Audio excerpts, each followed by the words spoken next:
Chapter 15. But it came to pass within a while after, in the time of wheat harvest, that Samson visited his wife with a kid, and he said, I will go in to my wife into the chamber. But her father would not suffer him to go in. And her father said, I verily thought that thou hadst utterly hated her. Therefore I gave her to thy companion. Is not her younger sister fairer than she? Take her, I pray thee, instead of her. And Samson said concerning them, Now shall I be more blameless than the Philistines, though I do them a displeasure. And Samson went and caught 300 foxes, and took firebrands, and turned tail to tail, and put a firebrand in the midst between two tails.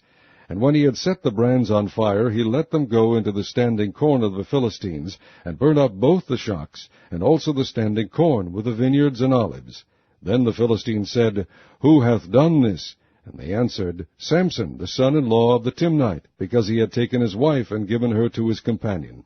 And the Philistines came up, and burnt her and her father with fire.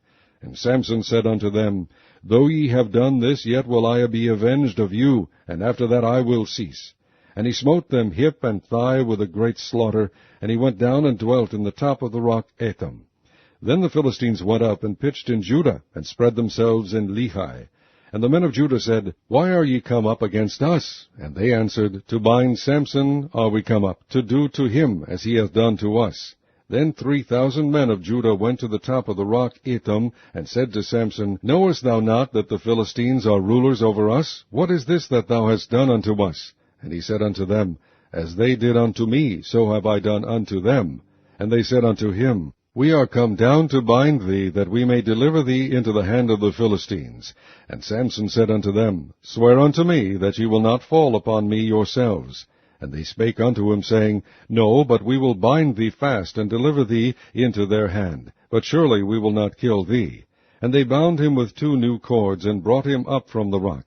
And when he came unto Lehi, the Philistines shouted against him, and the Spirit of the Lord came mightily upon him, and the cords that were upon his arms became as flax that was burnt with fire, and his bands loosed from off his hands. And he found a new jawbone of an ass, and put forth his hand, and took it, and slew 1,000 men therewith. And Samson said, With the jawbone of an ass, heaps upon heaps, with the jaw of an ass have I slain 1,000 men. And it came to pass, when he had made an end of speaking, that he cast away the jawbone out of his hand, and called that place Ramath-Lehi. And he was sore athirst, and called on the Lord, and said, Thou hast given this great deliverance into the hand of thy servant, and now shall I die for thirst, and fall into the hand of the uncircumcised? But God clave an hollow place that was in the jaw, and there came water thereout, and when he had drunk, his spirit came again, and he revived. Wherefore he called the name thereof En-Hakkori, which is in Lehi unto this day. And he judged Israel in the days of the Philistines 20 years.